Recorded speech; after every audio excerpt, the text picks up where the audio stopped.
वालेकुम दोस्तों, इन साइड भी मौसम अगर मैं गुजरात में मुझे लगता है कि एस्टेब्लिशमेंट ने ना सिर्फ फटे चुगने का प्रोग्राम बना लिया है बल्कि हथौड़ा ग्रुप को दो टोक अंदाज के अंदर जवाब देने के अमल का भी आगाज कर दिया है। और इसीलिए मुझे ऐसे महसूस हो रहा है कि जैसे ना सिर्फ हाफिज जी ने कम चुक के रखना है बल्कि तुन के रखना है, और इसके साथ साथ मक्खू ठप प्रोग्राम का भी जो सिलसिला शुरू हुआ है वो भी अपनी मिसाल आप है। मुझे इस तरह लग रहा है कि वो तमाम लोग जो हथौड़ा ग्रुप से ताल्लुक रखते थे और अपनी कुर्सियों से उछल उछल कर और बड़े जनाब संजीदा अंदाज के अंदर पोज बना बना कर लहजे संवार संवार का जनाब जो रिमार्क्स दिया करते थे, अब उनके लिए जो जवाब है वो ना सिर्फ बहुत ही ज़्यादा तेज़ है बल्कि ये जवाब उनको अंदर से चीर के रख देगा। ये बात आप लिख के रख लें, कैसे ये एक इम्पॉर्टेंट सवाल है। और अगर आपसे मैं ये कहूँ कि ये जवाब एक नहीं दो नहीं बल्कि तीन जवाब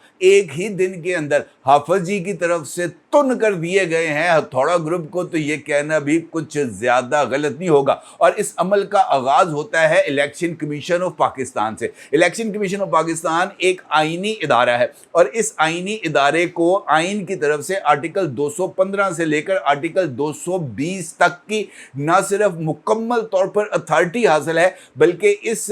आइनी इदारे के काम को किसी भी जगह पर ना चैलेंज किया जा सकता है, ना ही इसके काम में कोई रुकावट डाली जा सकती है। लेकिन अगर आप आइनी इदारे को अपनी आइनी हदूद से आगे जाकर उसके काम में रुकावट पैदा करने की कोशिश करें तो जनाब फिर जवाब आएगा। और फिर ऐसा ही होता है। लाहौर हाई कोर्ट की तरफ से अपनी तरफ से ही एक रिट दरखास्त के ऊपर एक जुडिशल ऑर्डर पास करके इलेक्शन ट्रिब्यूनल्स के हवाले से नोटिफिकेशन जारी कर दिया जाता है। उसका अक्स आप इस वक्त अपनी स्क्रीन पर देख सकते हैं। और इस नोटिफिकेशन के अंदर हाई कोर्ट के मुख्तलिफ जज साहिबान की मुख्तलिफ जिम्मेदारियां भी लगा दी जाती हैं। और इस अमल के अंदर आइन की तरफ से जो तयशुदा पाबंदी है consultation with the election commission of Pakistan, उसको यकसर नज़रअंदाज कर दिया जाता है, क्योंकि कंसल्टेंसी के अंदर आपको कम से कम एक जगह पर एक नाम की जब बजाय दो नाम तो देंगे तभी कंसल्टेंसी होगी। या अगर आपने एक ही नाम दिया है और इलेक्शन कमीशन ऑफ पाकिस्तान कहता है कि जनाब इस बंदे को बदल कर किसी दूसरे बंदे को रख दें,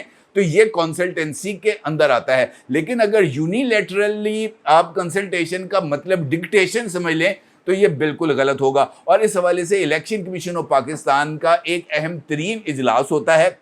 चीफ इलेक्शन कमिश्नर जनाब सिकंदर सुल्तान राजा साहब ना सिर्फ इस मौके पर भी डट के खड़े हो जाते हैं बल्कि वो जो है ना एक अहम तरीन जवाब भी डिक्टेट कराते हैं। और इस हवाले से ये ऐलान भी सामने आता है। ज़राए ने इस बात के हवाले से इशारा दिया है कि इलेक्शन कमीशन ऑफ पाकिस्तान ने अपने इस इजलास में ना सिर्फ लाहौर हाई कोर्ट की तरफ से बनाए जाने वाले इलेक्शन ट्रिब्यूनल्स को तस्लीम करने से इनकार किया है बल्कि दो जज साहिबान, दो आला अदलिया के जज साहिबान के खिलाफ सुप्रीम जुडिशल काउंसिल में रेफरेंस फाइल करके उनके ऊपर मिसकंडक्ट का इल्ज़ाम आयद करके उन्हें ओहदे से हटाने के लिए रेफरेंस भी फाइल करने का फैसला किया है, जो इलेक्शन कमीशन ऑफ पाकिस्तान की तरफ से एक बहुत ही ज़्यादा सख्त पैगाम है पाकिस्तान की अदलिया और ख़ास तौर पर लाहौर हाई कोर्ट और लाहौर हाई कोर्ट के वो जज साहिबान जो इलेक्शन कमीशन ऑफ पाकिस्तान की आइनी हदूद के अंदर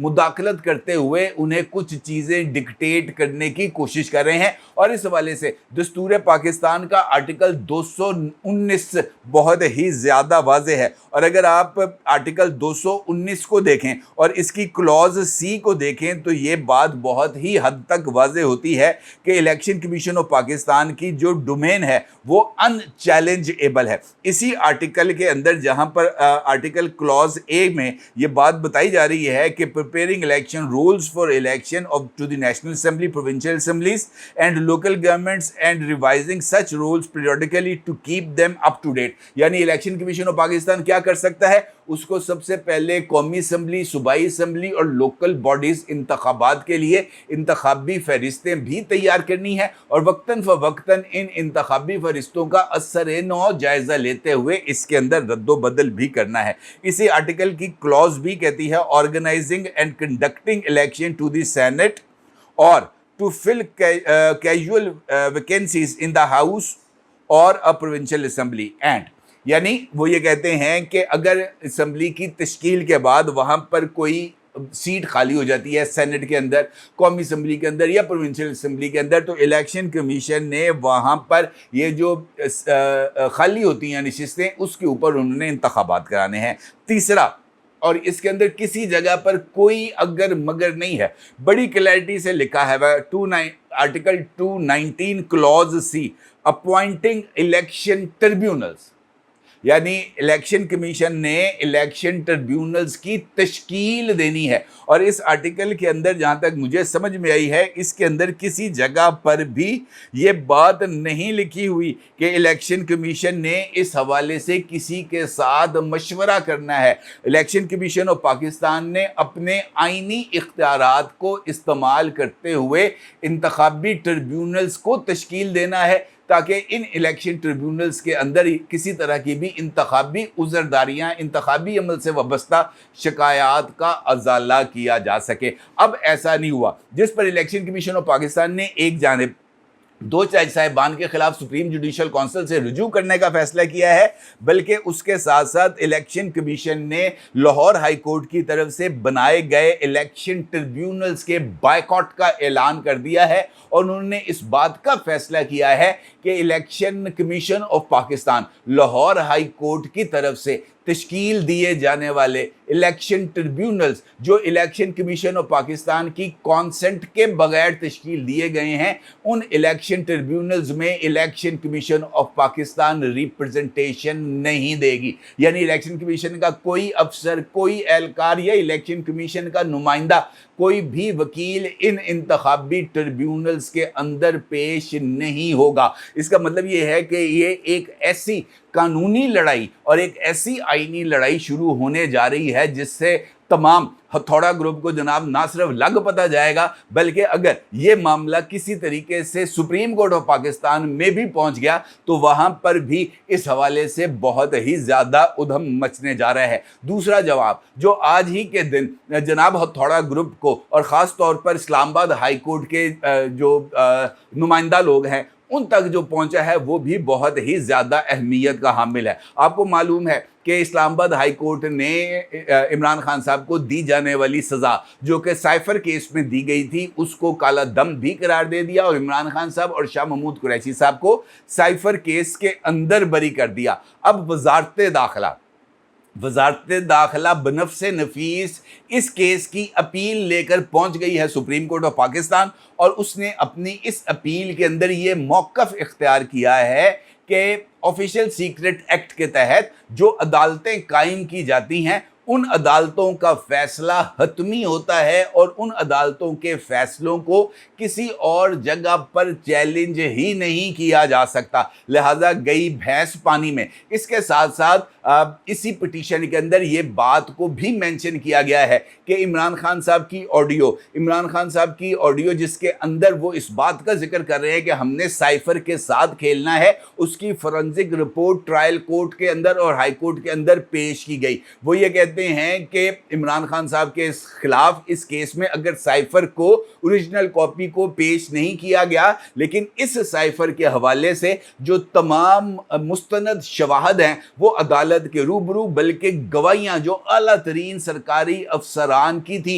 और ख़ास तौर पर उस मौके पर जिसने बज़ाते खुद जो है वो डोनाल्ड लू के साथ कॉन्वर्सेशन करके साइफर तहरीर किया था, उसका भी बयान अदालत के रूबरू रिकॉर्ड कराया गया। इमरान खान साहब के प्रिंसिपल सेक्रेटरी आजम खान का भी एतराफ़ी बयान ना सिर्फ रिकॉर्ड कराया गया बल्कि इन तमाम गवाहान के ऊपर जरा भी की गई। लिहाजा जो अदम शवाहद का हवाले से जो इस्लामाबाद हाई कोर्ट का मौक़िफ़ है उसको चैलेंज किया गया है और कहा गया है कि जनाब तमाम जो दस्तयाब शवाहद थे वो ट्रायल कोर्ट के रूबरू पेश किए गए और हाई कोर्ट ने इन शवाहद का जायज़ा लेने की ज़हमत ही गवारा नहीं की। ना सिर्फ ये बल्कि इस बात का भी जिक्र किया गया है इसी अपील के अंदर कि जनाब अगर इस्लामाबाद हाई कोर्ट ये समझ रही थी कि जनाब ट्रायल के अंदर कुछ गलतियां हुई हैं या गलतियां की गई हैं या गैर ज़रूरी जल्दी का मुजाहरा किया गया है, तो बजाय इसके कि पूरे का पूरा अहम तरीन और सेंसिटिव मुकदमा जिसका फैसला इमरान खान के हक में आया है और जिसके बाद इस बात का इम्कान है कि जनाब किसी तरह की कोई सिक्रेसी रह ही नहीं जाएगी बाकी, और फिर ऑफिशियल सीक्रेट एक्ट की खिलाफ वर्जी का एक फ्लड गेट भी खुल सकता है। लिहाजा ये जो ऑफिशियल सीक्रेट एक्ट वाला मामला है जिसके अंदर जो इस्लामाबाद हाई कोर्ट ने ऑफिशियल सीक्रेट एक्ट को यकसर नज़रअंदाज किया है और उन्होंने इमरान खान साहब को जो बरीयत की है उसको उन्होंने चैलेंज किया है और कहा है कि जनाब अगर ट्रायल के अंदर गलतियां थी तो उस ट्रायल को वापस भिजवाया जा सकता है, बजाय इसके कि आप पूरे का पूरा मुकदमा ही फारग कर दें। लिहाजा इसका मतलब ये है कि सुप्रीम कोर्ट ऑफ पाकिस्तान में साइफर केस ना सिर्फ एक मरतबा फिर जिंदा होने जा रहा है, बल्कि अगर ये कहा जाए कि साइफर को सुप्रीम कोर्ट ऑफ पाकिस्तान के रूबरू पेश करने का टाइम आ गया है, तो ये कहना भी कुछ ज़्यादा गलत नहीं होगा, क्योंकि साइफर का पेश होना और साइफर से रिलेटेड तमाम गवाहियों का सुप्रीम कोर्ट ऑफ पाकिस्तान में असर नो पेश होना इस केस के अंदर इमरान खान साहब की मंजी ठोकने के लिए बहुत ही ज़्यादा काफ़ी है। ना सिर्फ ये, बल्कि आज ही के दिन में जो तीसरा जवाब आया है वो और भी ज़्यादा मज़ेदार है, क्योंकि इसके अंदर आपको याद है कि ये जो ख़त लिखा था सरगोदा जज साहब ने, जिसके बाद उन्होंने जनाब मियाँ वाली केस के तमाम मुल्ज़मान को बरी कर दिया था, पुलिस ने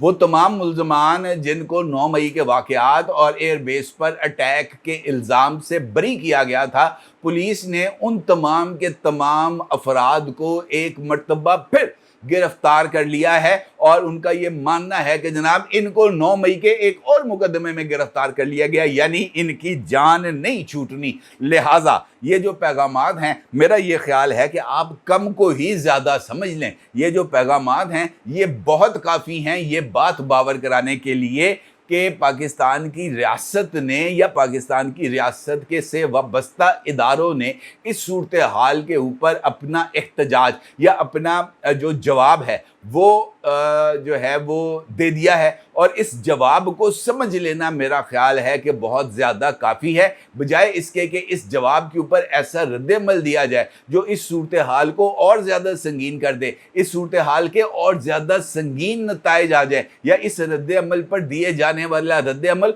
और ज़्यादा भारी पड़ जाए। बेहतर यही है कि यहीं पर रुक जाया जाए। बेहतर यही है कि रियासत की तरफ से जो उठाए जाने वाले इक़दामात हैं उनके ऊपर ज़रा नज़र दौड़ाई जाए और ये देखा जाए कि रियासत के मुखालफ कौन चल रहा है और क्या रियासत के मुखालफ रियासत को नुकसान पहुंचाने, रियासत में बगावत की सिचुएशन को डेवलप करने वालों का साथ देना ज़्यादा ज़रूरी है, या रियासत को अपने पैरों पर खड़ा करते उसको माशी तरक्की से हमकनार करना और आवाम की मुश्किलात को दूर करना ज़्यादा ज़रूरी है। मीलॉर्ड, फैसला अब आपके पास है। अपनी राय ज़रूर इज़हार कीजिएगा। आपको बहुत शुक्रिया। अल्लाह हाफ़िज़।